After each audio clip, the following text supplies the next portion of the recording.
Episode 3, The Canadian Regulatory Environment. Introduction. Welcome back to Money Talks, your guide to the Canadian Securities Course. My name is Rita, and I am your host. In our previous episodes, we explored the dynamic Canadian investment marketplace and the powerful forces of the economy that shape it. Today, we delve into a crucial aspect that underpins trust and stability in our financial system, the Canadian regulatory environment. Imagine a bustling highway without traffic laws or police officers. Chaos, right? The financial markets are no different. Without clear rules and vigilant oversight, they could quickly devolve into a free-for-all, jeopardizing investors and the broader economy. That's where regulators come in. They are the guardians of fairness, transparency, and integrity, ensuring that everyone plays by the rules. In Canada, financial regulation is a complex but well-structured system, involving various bodies at both federal and provincial levels. Let's meet some of the key players and understand their vital roles. The guardians of the marketplace, key regulatory bodies. Canada's financial regulatory landscape is designed to protect investors, maintain market integrity, and promote financial stability. Here are some of the most important entities. Canadian Securities Administrators, CSA, the harmonizers host. First up, we have the Canadian Securities Administrators, or CSA. Think of them as the orchestrators of Canada's provincial and territorial securities regulators. In Canada, each of the 10 provinces and 3 territories has its own securities regulator. To ensure consistency and avoid a patchwork of conflicting rules, these individual regulators have teamed up to form the CSA. Their primary responsibility is to develop a harmonized approach to securities regulation across the country.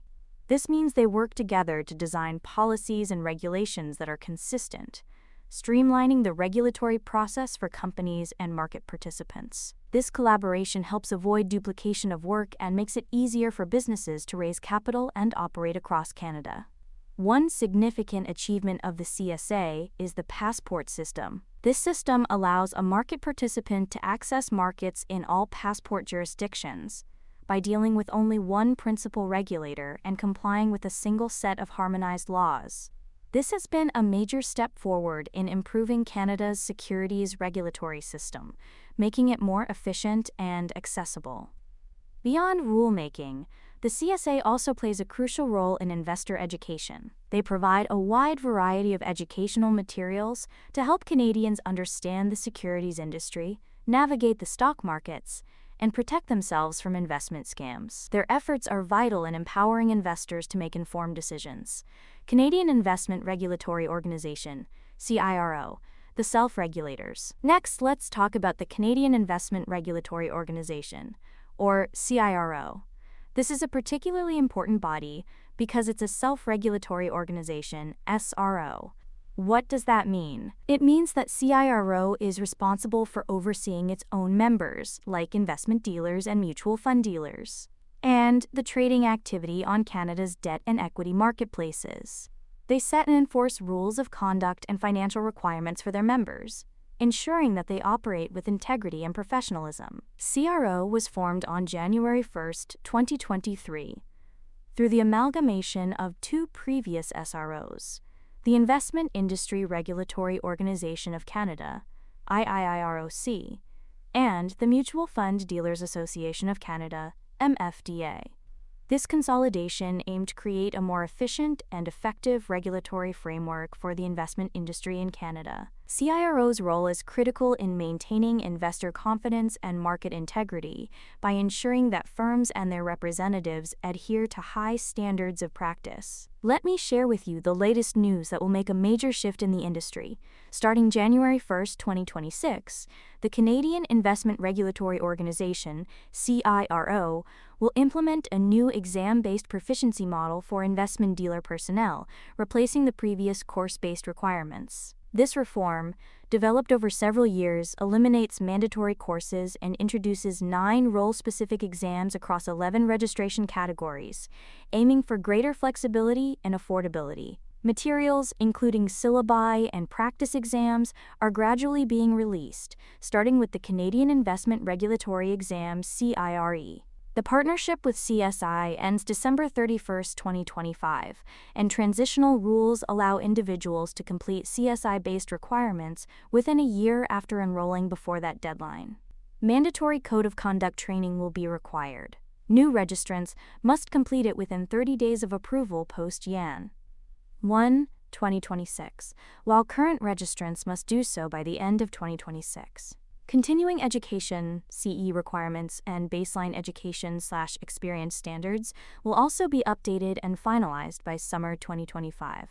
Current registrants staying in their roles, with no break over 180 days, are exempt from the new exams but must meet the new CE and conduct standards. Office of the Superintendent of Financial Institutions, OSFI, the prudential watchdog. Our next key player is the Office of the Superintendent of Financial Institutions, or OSFI. While the CSA and CIRO focus on securities markets and investment firms, OSFI has a broader mandate. They are the primary regulator and supervisor of all federally regulated financial institutions in Canada. This includes banks, insurance companies, trust and loan companies, and pension plans.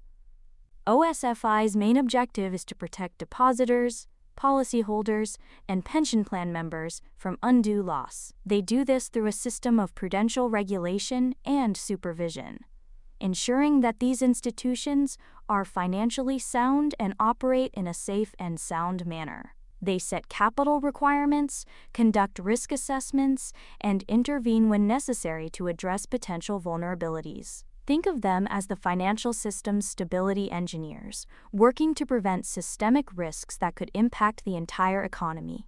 Investor protection funds, the safety net.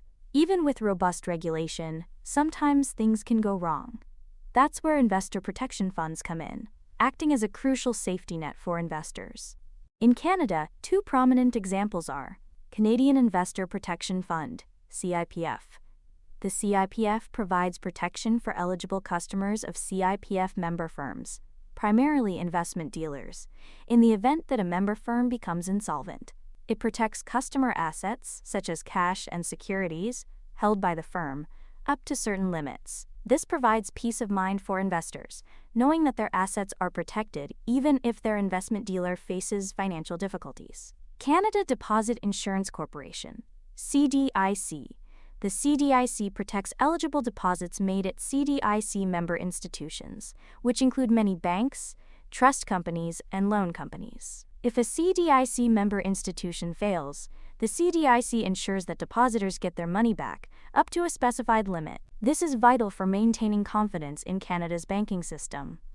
To sum up, today we've navigated the intricate world of Canada's financial regulatory environment. We've seen how the Canadian Securities Administrators harmonize rules across provinces, how CIRO self-regulates investment firms, how OSFI acts as a prudential watchdog for financial institutions, and how investor protection funds like CIPF and CDIC provide a crucial safety net for investors. This robust regulatory framework is designed to foster a fair, transparent, and stable financial system, giving investors confidence and promoting the healthy functioning of our capital markets. In our next episode, we'll dive into the world of fixed income securities, exploring how bonds and other debt instruments play a vital role in both government and corporate finance. Join us next time on Money Talks, your guide to the Canadian Securities Course.